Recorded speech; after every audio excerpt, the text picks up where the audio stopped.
2009 में एक film release हुई जिसका नाम था सरोगेट्स। इस फिल्म में ये दिखाया गया कि हर शख्स बूढ़ा हो या जवान घर में एक खास किस्म की इलेक्ट्रिक कंप्यूटराइज कुर्सी पर खास किस्म की ऐनकें लगाई बैठा है और वहाँ से वो अपने सरोगेट को कंट्रोल कर रहा है। इसी तरह सब लोग अपने अपने घरों में ऐसे ही कंप्यूटर कुर्सी पर ऐनकें लगाए लेटे हुए हैं और उनके सरोगेट जो दरअसल उन्हीं की शक्ल के रोबोट्स हैं वो बाहर मार्केट्स में फिर रहे हैं जिनको वो मुकम्मल तौर पर अपने दिमाग से कंट्रोल कर रहे हैं। इसी तरह अगर उनमें से किसी दो की लड़ाई हो जाती है तो मरने वाला एक रोबोट ही होता है। असली इंसान तो घर कंप्यूटर कुर्सी पर लेटा हुआ है जो बाद में नया रोबोट लेकर उसे दोबारा अपनी कंप्यूटर कुर्सी के साथ ऑनलाइन कनेक्ट करके मुआशरे में छोड़ देता है। फिल्म का मौजू ये है कि इस तरह सब लोग घर में महफूज हैं और बाहर सिर्फ उनके रोबोट फिरते हैं। इन्फोप्लेस देखने वाले तमाम दोस्तों को खुशामदीद। अगर आप हमारे चैनल पर नए हैं तो अभी सब्सक्राइब करें और बेल आइकॉन दबाना ना भूलें ताकि आपको आने वाली हर वीडियो से मुतालिक मालूमात मिलती रहे। अब मेटावर्स और वेब 3 क्या है? हम में से बहुत से लोगों ने पहली बार इंटरनेट का इस्तेमाल शुरू किया तो उस वक्त डायल अप मॉडेम था। इंटरनेट इंतहाई सुस्त था और इससे बहुत ही महदूद काम लिया जाता था। वेबसाइट्स HTML कोडिंग जुबान में बनती थी। ज्यादातर इंफॉर्मेशन सिर्फ पढ़ने के काबिल यानी रीड ओनली थी। ऑनलाइन बिजनेस इंतहाई महदूद था और इश्तिहारबाजी के लिए सिर्फ वेबसाइट पर बैनर्स का इस्तेमाल होता था। ईमेल की फंक्शनैलिटी सिर्फ लफ्ज भेजने तक महदूद थी। MSN और याहू इसकी मिसाल हैं। इंटरनेट के इस पहले दौर को वेब 1 का नाम दिया गया है। इसके बाद वेब 2 का दौर शुरू हुआ जिसमें न सिर्फ इंफॉर्मेशन को पढ़ा जा सकता था बल्कि लिखा भी जा सकता था। Facebook, YouTube, Twitter, Google, mobile apps, WhatsApp वगैरह इसकी मिसाल हैं जिनमें जावा स्क्रिप्ट, PHP लैंग्वेज वगैरह का इस्तेमाल काबिल अमल आया। इश्तिहारबाजी के लिए बाकायदा प्रेजेंटेशन और वीडियो का इस्तेमाल होना शुरू हो गया। ई-कॉमर्स इंतहाई आसान हो गया। Amazon हो या eBay सब वेब 2.0 की देन है जहां रंग बिरंगी जरूरत की चीजें देखकर अपने डेबिट या क्रेडिट कार्ड से खरीदा जा सकता था। पाकिस्तान में Daraz.pk इसकी एक बड़ी मिसाल है। सोशल मीडिया वेबसाइट्स की इजाद इसके जरिए लोगों का आपस में कांटेक्ट हुआ। जूम और स्काइप के जरिए video conferences, online text, audio, video blogs के जरिए तालीम का फैलाव, सोशल वेबसाइट्स और एप्स के तालीमी और सियासी ग्रुप्स वगैरह सब वेब 2.0 की ही इजाद हैं। लेकिन क्या कभी आपने सोचा कि आप पाकिस्तान में हैं और अमेरिका में बैठे दोस्त से वीडियो बात कर रहे हैं और सोचते हैं कि काश ऐसा हो जाए कि दोनों बिल्कुल एक दूसरे के आमने सामने आ जाएं और बाकायदा एक कमरे के अंदर या किसी दुकान वगैरह पर खड़े होकर बातचीत कर सकें। बज़ाहिर तो ये नामुमकिन सी बात लगती है लेकिन इसको मुमकिन बनाने के लिए अब वेब 3.0 आ गया है। क्या आप जानते हैं कि वेब 3.0 में क्या होगा? दोस्तों, इंटरनेट के इंतहाई एडवांस दौर का आगाज होने वाला है और अगले 5 से 10 सालों में इंटरनेट का इस्तेमाल इंतहाई तेज और मुख्तलिफ होगा। फर्ज करें ईद का दिन है और आप 5 रिश्तेदार या दोस्त 5 मुख्तलिफ शहरों से कांटेक्ट में हैं। अभी एक जगह इकट्ठे तो नहीं हो सकते लेकिन इंटरनेट ने ये सहूलत आसान करती है कि सब एक खास किस्म की ऐनक यानी VR ग्लासेस लगाएं और अपनी मर्जी का शहर, इमारत वगैरह मुंतखब करें और कंप्यूटर की दुनिया के अंदर चले जाएं जहां आप सबका एक हमशक्ल अवतार खड़ा होगा। अब सब बिल्कुल एक दूसरे के सामने खड़े हैं, हाथ पांव हिला रहे हैं और बिल्कुल एक बैठक जैसी कैफियत है जो इससे पहले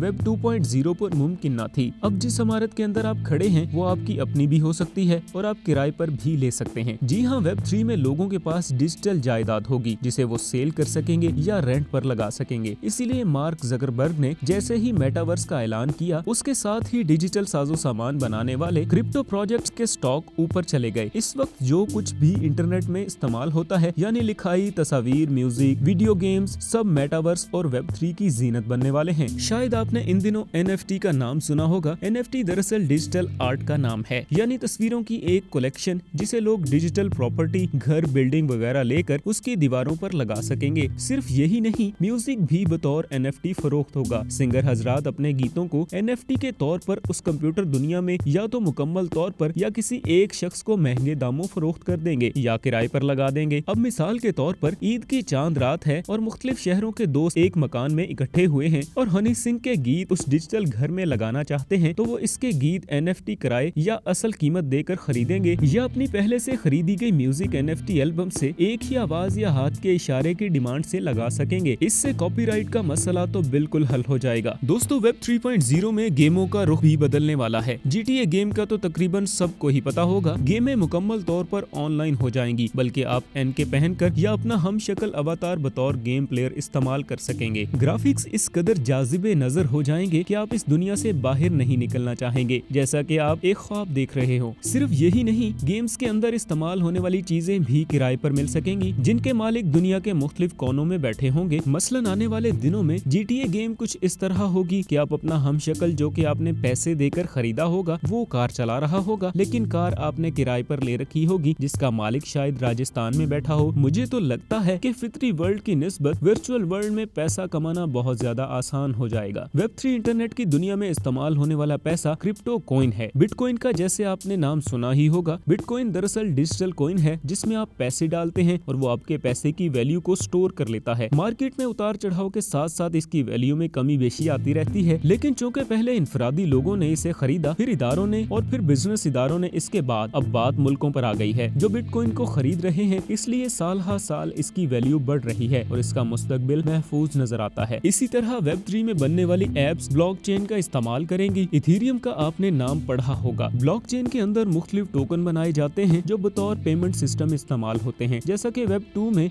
Amazon, iTunes, Google Play वगैरह के कार्ड स्टोरों से ऑनलाइन मिलते हैं, जो असल में तो पैसे नहीं, लेकिन आपने जितने पैसों का वो कार्ड लिया उतनी डिजिटल वैल्यू उस कार्ड में महफूज हो जाती है। क्रिप्टो करेंसी और ब्लॉकचेन के टोकन में भी ऐसा ही होता है। फर्क सिर्फ ये है कि क्रिप्टो में सैकड़ों में एक खरीदो फरोख्त हो जाती है और यही Web3 के मयार पर पूरा उतरती है और उसी का इस्तेमाल आगे होने वाला है। आने वाले Web3 दौर में बिजनेस मीटिंग घरों से ही एक डिजिटल कंप्यूटर ऑफिस में होगी, जहां सब मेंबरान की एक एक कॉपी यानी अवतार मौजूद होगा। बेशक इससे पेट्रोल के महंगा होने का शोर खत्म हो जाएगा। ज्यादातर काम घरों में ही डिजिटली तौर पर हो जाएंगे। इसके बाद एक मसला ये भी था कि आपका डाटा जिस कंपनी वेबसाइट को आप इस्तेमाल करते हैं उनके सर्वर पर पड़ा रहता है। मसलन फेसबुक पर आपकी तमाम तस्वीर उनके कंप्यूटर्स पर हैं और कल को कंपनी चाहे तो आपका अकाउंट और डाटा डिलीट कर दे। इस तरह आपकी तो खूबसूरत तस्वीर और उनसे जुड़ी यादें गई ना। ऐसे डाटा सिस्टम को सेंट्रलाइज्ड डाटा कहते हैं, मतलब सबका डाटा एक ही सेंटर पर पड़ा हो। Web2 इसकी मिसाल है, लेकिन Web3 में डाटा डिसेंट्रलाइज हो जाएगा, यानी किसी एक कंपनी के कंप्यूटर पर नहीं पड़ा होगा, बल्कि या तो आपके अपने कंप्यूटर में होगा या फिर आपकी पसंदीदा कंपनी के कंप्यूटर में, जिसको कोई इख्तियार नहीं होगा कि आपके डाटा को छेड़ सके। आसान लफ्जों में कहा जाए तो Web 2.0 2D दौर था, जबकि Web 3.0 3D दौर है और ये तमाम तर क्रिप्टो 3D एप्स और डिसेंट्रलाइज चीजें Web 3 की शुरुआत है और मेटावर्स इसकी शाख है, जिसमें आप दस्ताने और एनके पहनकर कंप्यूटर की दुनिया में दाखिल हो जाएंगे और मजे करेंगे। वीडियो को देखने का शुक्रिया। मजीद ऐसी ही मालूमाती वीडियो देखने के लिए हमारा चैनल सब्सक्राइब करें और बेल आइकन दबाना ना भूलें।